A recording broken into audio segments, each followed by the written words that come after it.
بسم اللہ الرحمن الرحیم۔ السلام علیکم ورحمۃ اللہ وبرکاتہ۔ تو آج کا جو وظیفہ ہے یہ بہت اہم ہے۔ یہ ہر قسم مالی پریشانی کو دور کرنے کے لیے ہے، اور اسی طرح ہر قسم خوف و ہراس کو دور کرنے کے لیے ہے۔ مطلب یہ ہے کہ اس وظیفہ کی برکت سے ایک تو اللہ جل شانہ خوب مالی فراوانی فرمائیں گے، اور دوسرا اللہ جل شانہ ہر قسم خوف وہ دور فرمائیں گے۔ انسان دو چیزوں سے بہت بڑا پریشان ہوتا ہے، ایک کسی دشمن سے یا کسی خوف سے۔ خوف کسی بھی ہو، بیماری سے خوف ہو، فقر سے خوف ہو، فاقے سے خوف ہو، اور کسی دشمن سے خوف ہو، کسی جن سے خوف ہو، کسی بھی چیز سے خوف ہو، تو اس کی وجہ سے انسان بہت پریشان رہتا ہے۔ اور دوسرا چیز، انسان فقر و فاقہ میں گرفتار ہو تو اس سے بھی انسان بہت پریشان رہتا ہے۔ فاقہ ہو، فقر ہو، بیماری ہے، اس کے لیے پیسے نہیں ہے، علاج کے لیے پیسے نہیں ہے، اس طرح گھر میں کوئی چیز ضرورت ہے، اس کے لیے پیسے نہیں ہے، انسان بہت پریشان ہوتا ہے۔ کبھی کبھی انسان پہ ایسا حالت بھی آ جاتا ہے کہ انسان اپنا جسم پر آ کے تو برداشت کر سکتا ہے، لیکن جب گھر والوں پر آتے ہیں، بیوی بچوں پر آتے ہیں، تو انسان کے لیے وہ برداشت کرنا بہت مشکل ہو جاتا ہے۔ تو اس وقت انسان بہت پریشان رہتا ہے کہ خدا میں کیا کروں۔ پھر اس وقت ایک بزرگ کے پاس ایک آدمی آیا اور اسے عرض کیا کہ حضرت دعا کیجئے، بہت زیادہ فقر و فاقہ میں گرفتار ہوں، میرے لیے دعا کریں۔ اس بزرگ نے بہت عجیب بات کہی۔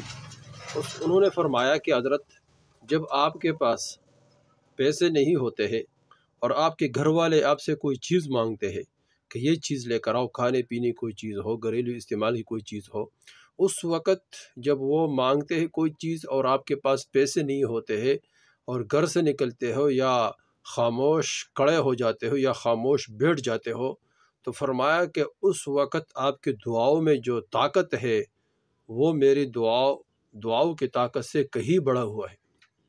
اس وقت کیونکہ اللہ ٹوٹے ہوئے دل میں رہتا ہے، جب انسان پر حال آتے ہیں، پریشان رہتا ہے، بیمار رہتا ہے۔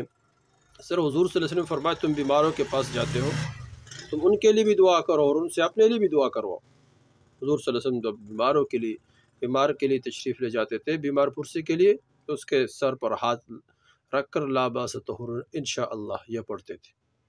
تو اس طرح یہ بھی سنت ہے، اور بیمار سے عرض بھی کرے کہ ہمارے لیے بھی دعا کرے۔ تو اس طرح جب بندہ پریشان ہوتا ہے، جب بندہ دکھی ہوتا ہے، تو اس وقت اللہ جل شانہ انسان کے ساتھ ہوتا ہے۔ اللہ جل شانہ 70 ماؤں سے زیادہ محبت کرتے، 70 ماؤں سے زیادہ محبت۔ تو اس طرح ہم اللہ جل شانہ سے مانگے، اللہ جل شانہ کہ ان وجدتنی وجدت کل شیء، ان فقدتنی فقدت کل شیء۔ اللہ مل گیا تو سب کچھ مل گیا، اللہ نہیں ملا تو کچھ بھی نہیں ملا۔ تو یہ وظائف سے ہم مال نہیں چاہتے ہیں، اس وظائف، یہ جو قرآنی وظائف ہے یا جو قرآنی جتنے بھی حضور صلی اللہ علیہ وسلم نے وظائف فرمائے ہیں، ان سے ہم صرف یہ نہیں چاہتے کہ ہمیں مال مل جائے یا ہمیں دنیا کے اسباب مل جائے۔ اس سے ہماری نیت یہ ہوتی ہے کہ ہمیں اللہ جل شانہ دنیا بھی دے اور آخرت بھی دے۔ یعنی اللہ جل شانہ، یہ دیکھو، ہم قرآن پڑھیں گے، قرآن کی ایک آیات کے وظیفہ کریں گے، تو اس وظیفے پر اللہ جل شانہ ہمارے مسائل تو حل کریں گے، لیکن ہمارا آخرت کا مسئلے بھی حل ہوتے ہیں۔ قرآن کے ایک حرف پر اللہ جل شانہ 10 نہیں کے دیتے۔ حضور صلی اللہ علیہ وسلم نے فرمایا، میں یہ نہیں کہتا ہوں کہ الف لام میم ایک حرف ہے، بلکہ الف ایک حرف، لام ایک حرف اور میم ایک حرف ہے۔ تو اس طرح ہم تو صرف الف لام میم سے رسانے کے لیے اللہ جل شانہ 30 نیکیاں لکھ دیتے ہیں، اور قیامت کے دن ایک نیکی کمی کی وجہ سے انسان جہنم میں چلا جائے گا۔ تو اس طرح ان وظائف کو ہم اس طرح وظائف کو بتانے کی کوشش کرتے جو قرآن اور حدیث سے ہو، اور قرآن میں ہو، حدیث میں ہو، تاکہ ہمیں اصل دنیا تو ختم ہو جائے، اصل آخرت تک کہ ہمیں آخرت مل جائے، اللہ مل جائے، اللہ کے ساتھ ہمارا تعلق میں سارے دنیا کسی کا ہو، لیکن اللہ نہ ملے، کچھ بھی نہیں ملے، اور اللہ ہو کچھ بھی نہ ہو، یہ انسان کامیاب ہے۔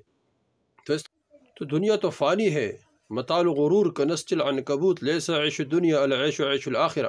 دنیا تو مکڑی کی جالا ہے، متاع الغرور یہ تو دھوکے کا گھر ہے، کنسج العنکبوت یا مکڑی کا جالا، لیس عیش الدنیا، کوئی زندگی نہیں ہے دنیا کی، العیش عیش الآخرہ، اصل زندگی وہ آخرت کی زندگی ہے۔ تو اس طرح ہم آخرت کی تیاری کرنے کے لیے لگ جائے، قرآن پڑھے، حدیث پر عمل کرے، حضور صلی اللہ علیہ وسلم پر درود شریف پڑھے، اور اس طرح نمازوں کی پابندی کرے، تو ساتھ ساتھ یہ وظائف بھی کرے تاکہ اس کے ذریعے سے اللہ جل شانہ ہمارے ضروریات حاجات اپنے غیبی خزانوں سے پورے فرمائیں گے۔ دوستو وہ وظیفہ جس کی وجہ سے ہمارے رزق کا مسئلہ بھی حل ہو اور اس طرح ہمارے خوف کا مسئلہ بھی حل ہو، تو وہ وظیفہ بہت آسان ہے۔ سورہ قریش پڑھے، لإلاف قریش إیلافہم رحلۃ الشتاء والصیف، ہر مسلمان کو یہ آنا بھی چاہیے اور آتا بھی ہے ماشاءاللہ۔ تو سورہ قریش پڑھے اور جب اطعمہم من خوف تک پہنچے تو اس وقت دل ہی دل میں رزق کی تنگی کے لیے، کہ تاکہ رزق کی تنگی دور ہو جائے، اس کے لیے اللہ جل شانہ سے خوب دعا مانگے، یعنی دل ہی دل میں یہ سوچے۔ اور اس طرح وآمنہم من خوف تک جب پہنچ جائے تو اس وقت جو فساد میں آپ کو مبتلا کر دیتے ہیں، یا کوئی آپ کو ڈرا رہا ہے، یا کسی سے آپ کا خوف ہو، تو اس کا نیت کر کے یہ پڑھے۔